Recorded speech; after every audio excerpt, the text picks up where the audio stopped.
Assalamualaikum warahmatullahi wabarakatuh. Kelompok kami yang terdiri dari Nadila Valentina Febri, Rizkon Huda, Silviana Putri, dan Tania Indriani Pratiwi. Di sini kami akan menjelaskan hasil pengamatan atau diskusi kami terkait kasus yang terdapat dalam pemahaman peserta didik dan pembelajarannya, yang dimana MK ini diampu oleh Ibu Jean Eli Kalmarna, SPD MPDE. Dalam hasil diskusi kami atau pengamatan yang telah kami lakukan, terdapat 3 kasus. Kasus yang pertama adalah kegiatan percobaan soal matematika sosial.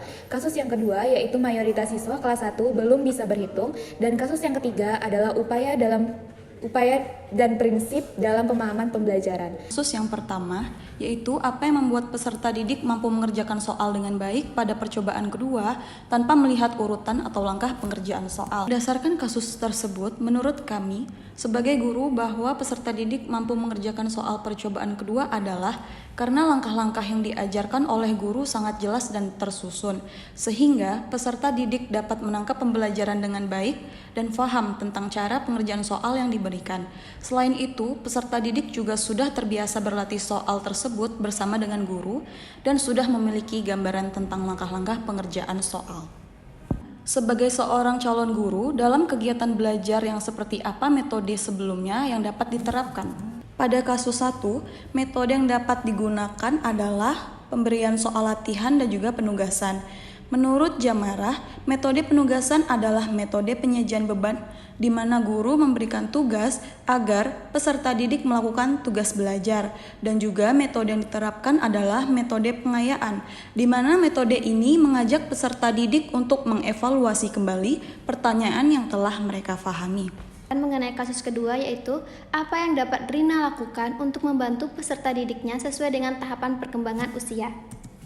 Menurut kami sebagai seorang guru, ada beberapa tahap yang akan kami lakukan. Yang pertama, berhitung dengan menggunakan jari. Yang kedua, belajar melalui permainan atau role play seperti ular tangga, monopoli, dan congklak. Yang ketiga, menggunakan nyanyian seperti balonku ada 5. Yang keempat, menggunakan aplikasi belajar seperti Zeniusland atau Sempoa. Yang terakhir yaitu belajar melalui video.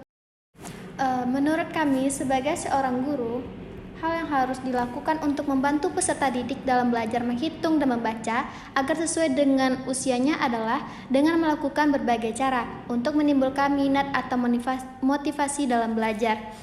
Kemudian, teori yang tepat untuk digunakan pada siswa kelas 1 sekolah dasar yaitu teori konstruktivisme, di mana teori ini memberikan kebebasan pada anak untuk mengeksplorasikan dirinya untuk membangun pengetahuannya sendiri pada usia dini. Pada kasus 3 yang mana pertanyaannya, apakah pertimbangan dan keputusan Made sudah sesuai dan mengapa demikian? Menurut kami, sebagai guru, apa yang dilakukan oleh Pak Made itu sudah sesuai dengan kebutuhan anak didiknya. Karena di studi kasus yang dijelaskan Pak Made, dia mengganti contoh teks deskripsinya di mana pada buku teks tersebut memberikan contoh pencakar langit yang berada di perkotaan menjadi ciri khas dari daerah Bali tersebut seperti pantai dan makanan khas dari daerah Bali. Apa prinsip yang Pak Made gunakan?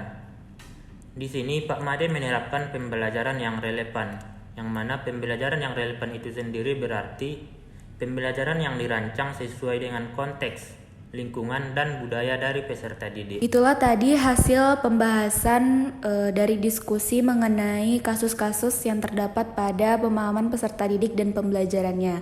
Mohon maaf apabila terdapat kata yang salah atau penjelasan yang kurang tepat yang telah kami jelaskan. Sekian dan terima kasih. Wassalamualaikum warahmatullahi wabarakatuh. Ya.